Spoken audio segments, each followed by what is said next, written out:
Michelle with UltimateLocalMusic.com, and I'm here with Ryan and Mark from Greek Fire. What's going on, guys? Howdy. How are things going? Excellent. You? Good.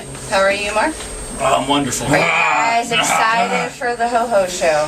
Very. Cool. I know I am excited. We got a couple of questions for you. First of all, thank you. That looks like a lot of questions. Whoa. It's in your journal? Yeah, this is the journal. You can check it out after we're done, because there's more than one interview in here. Have you guys been to any of the battles? What? Any of the battles? Oh. Have they had Battle of the Ho-Ho show at all? I've been out of town, so I haven't. I just got in town last night. So you didn't go to any of them throughout, like, I know some of the other guys have. Okay. Yeah. Have you seen oh, you guys missed some really good battles. I've heard some great things. Yeah. Do you guys have anything units that you're playing with? Like, have you seen X714 in concert? Have you seen Killer Be Killer You, Combo Road? We played with Killer Be Killer You. This is our first time playing with Murder Royal. They've been our good friends for a while now, so I'm really excited to finally get on the stage with them. It's like a good bro show, because we've been friends with the bro guys. We've all been friends, and we've all kind of came up in the scene together, so it's cool, man. It's cool when you're doing that with people that you're already friends with. That's, yeah. It's a good vibe. I've noticed too, like, when, you know, I've been doing this for a couple of months now, and I've noticed that there is competition, but it's a friendly competition. You know, everybody congratulates everybody. Everybody says, hey, good job. There's no, like, you know, I hate you, I'm going to kill you after the show's over with kind of, you know, rivalry and stuff. And I think that's really cool because, you know, they are your competition, but yet they're your friends as well, and I think that's awesome. Especially with, like, how fucked up this business is right Yes. now. Like, anyone that can do anything, like, with any kind of success, like, good for you. You know, like, it's such a tough time right now that I think you kind of gotta have the attitude that, like, if anyone gets any kind of, you know, gets anywhere, it's like everyone's happy. You got to get excited that there's some progress. Right, right. I'm going to quote your biography that I got off of Facebook, your Facebook page, and it's about your mission. And I want you guys to kind of tell me, you know, where it came from and how you're going to do this successfully. And I'm just going to kind of paraphrase. You guys say you're on a mission to capture the attention of a rock-deprived generation, on a mission to revitalize the spirit of rock music in all of its purity and greatness. And you are a quest to resurrect the greatness of rock music for those who want something more. Natural remedies and rhythm without no cover-ups, no pitch corrections, no splicing and dicing it to perfection. Just the spirit of that natural and attitude-filled first take. We invite you for the ride. I'm glad I'm on your ride. Miss Roth wrote that. Mark's mom wrote that. So how are you guys going to accomplish that? I mean, what kind of steps do you take? Well, the reality situation is, like, a lot of the average music listeners don't really see the behind-the-scenes stuff, and the reality is that, like, the technology today, anyone can sound good. You know, throw some auto-tune on the guy's voice, he's gonna sound awesome.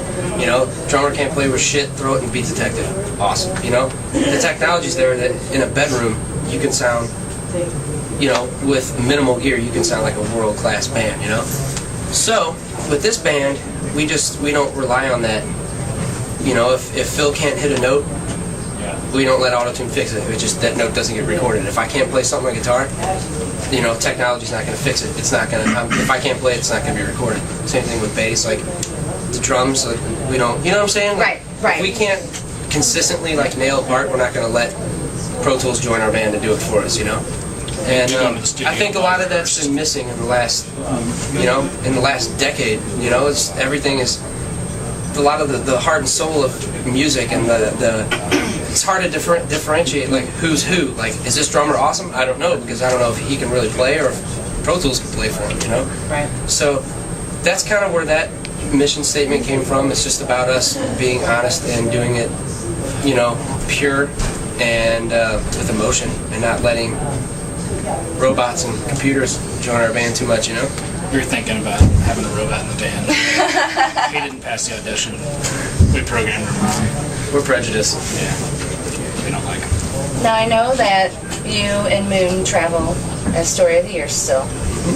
And you and Johnny come from Maybe Today, right? Correct. Are you still part of that band? Like, they're part of Story of the Year, or is this your full-time job? This is kind of I like to refer to it as Maybe Today plus Ryan, but it's something. It's kind of like Ryan plus maybe today. Or that it's something we're a lot more proud of. It's a lot more cohesive. We know what we're doing. We're older, smarter. Well, some of us are. I got younger. Yeah, he just turned 17 a few days ago. So Well, happy 17th birthday. Thank you. yeah, we all started really, really young. But yeah, it's kind of been just a thing that's been talked between us all over the years since Maybe Today stopped. And now we're doing it. All of us have let our influences influence us and got together at the right time. This is Mark's last show. Yeah, Oh my it's gosh. my last show tonight. Last show tonight. How did you guys come together as Greek Fire? I know, that you guys been friends. You just decided one day that. The long story short, like the easiest way to say this, Phil, Moonbeam, Mark, and Johnny, they were all in Maybe Today, right? We had Story of the Year. Phil jumped ship, came to Story of the Year.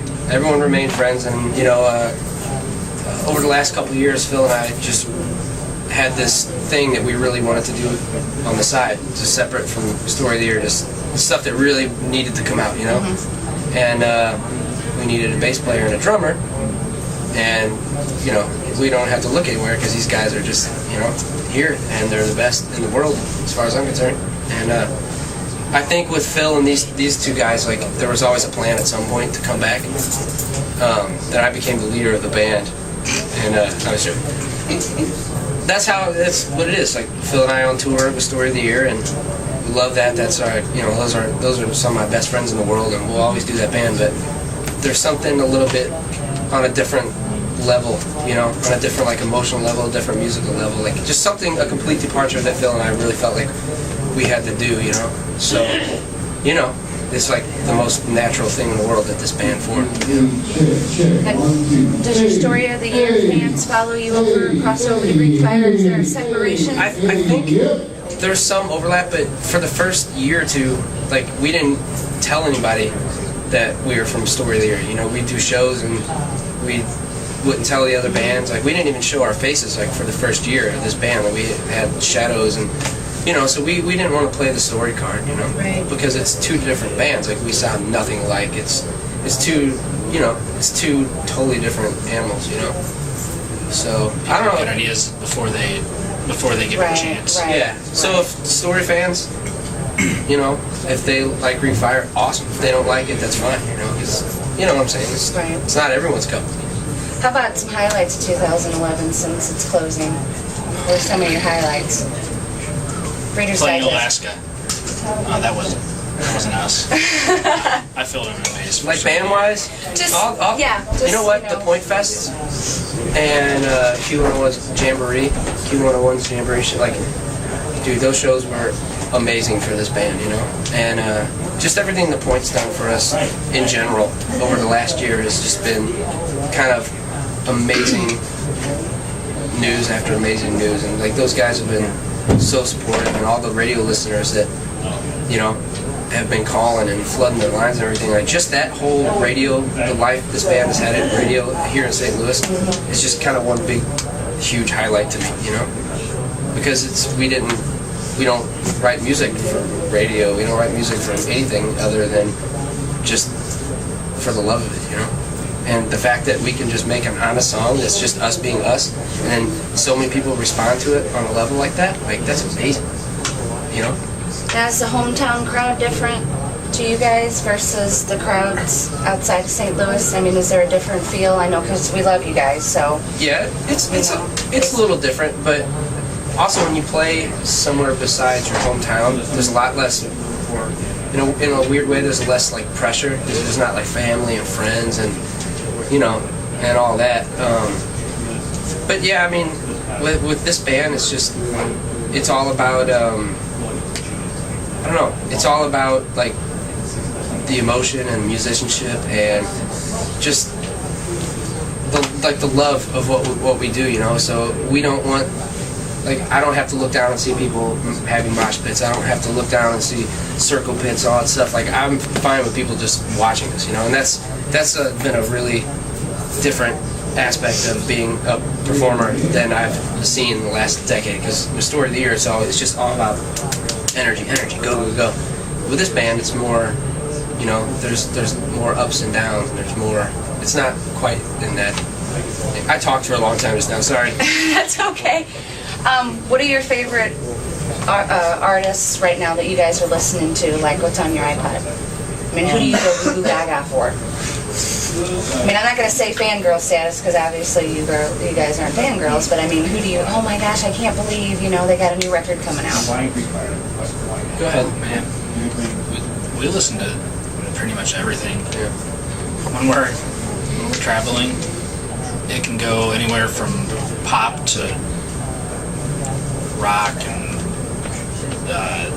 country, western, opera. I don't know. You guys got a whole genre of stuff. I like Nicki Minaj's record a lot. He loves loves Nicki Minaj.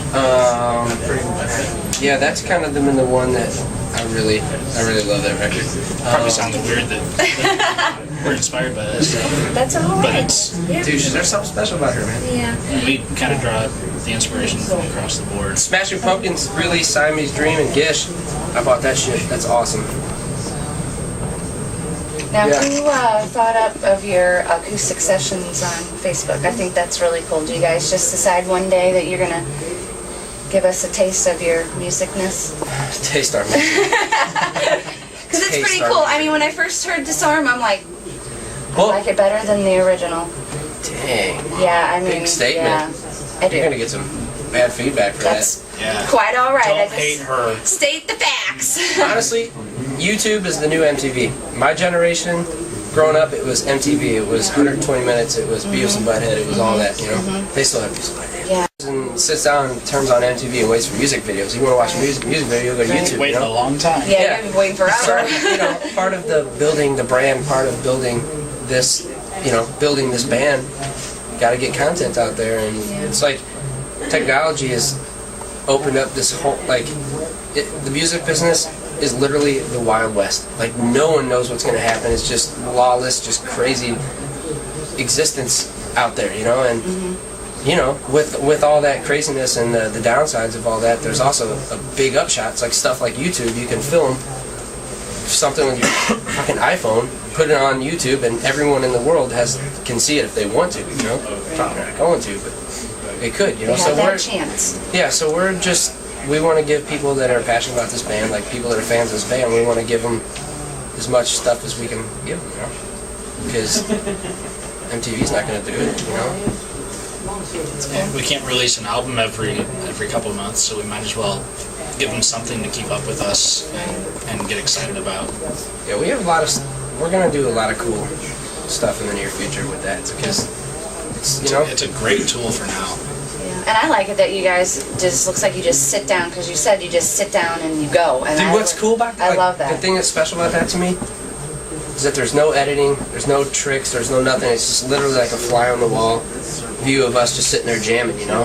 Because we didn't fix anything, you know? Like if the vocals got off or someone messed up or whatever, it's just like, it's so easy just to go in and fix it. We're just like, nope, we're gonna set the camera there, do one shot, it's gonna be the audio through the camera, and, you know, I think that's way cooler.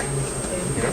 I would love to, some of the bands I love, I would love to see something like that. Oh yeah, I would Just too. sitting in a room, just jamming together with no editing, no nothing. Just like you're just sitting in the corner, you know, watching it. You know, I love that. Do you guys have a favorite band you would like to tour with? YouTube. I'll get my own bus though. Peter Gabriel. YouTube would be it for me, man. That would be great. Foo Fighters would be amazing. Pearl Jam would be amazing. You know, all these bands are big giant bands. Yeah. The Story of the Year did an arena tour at Lincoln Park one time. I was so scared to do that, and so I don't want to say against that, but Story of the Year never felt like that was like a sweaty. I always thought Story of the Year was just like sweaty clubs, it's dark, just energy and stuff. And I was like, I do not want to play arenas. I thought I was so dumb and young and stupid. I just thought that was like selling out or something, you know? Dude, like after the first show, I was like, this is fucking amazing. They have steak and Gatorade. You know, like, it's amazing, dude. So what do you guys got going on for 2012? Oh man. I know you're going. I know you're going to Japan in February. Yeah. We're just gonna keep playing shows. We're actually at the very beginning of next year we're going to record a couple songs. I probably shouldn't say who we're doing them with, but yeah, we're going to record new music, and we're just gonna keep putting out, self-releasing until the right opportunity comes along, like label-wise. We're just gonna do it ourselves, you know. That's kind of the new reality of the music business, you know. And we're just gonna keep putting out records and keep putting music out as often as we can, and just keep doing it ourselves as long as we possibly can. Keep the control, you know, with our camp, and I think that really do think that's the future of the music business, you know.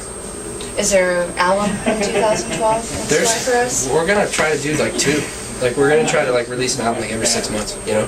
Just go in and record stuff, and every couple Right months, enough for it. at least like put EPs or music up, you know. Like even if it's just a single, like every couple months, or an EP every 6 months or something like that. Dude, it's like the 50s again, man. I'm telling you, the music, it's gonna be a singles market again. It already is. What am I talking about? It already is. You know. I like albums though, so I'm kind of screwed. I don't want to hear one song. I want to hear all of it. We can write albums while we're writing songs. Okay. Now, besides iTunes, where can people get your album at? Amazon, CD Warehouse, Slackers, Vintage Vinyl.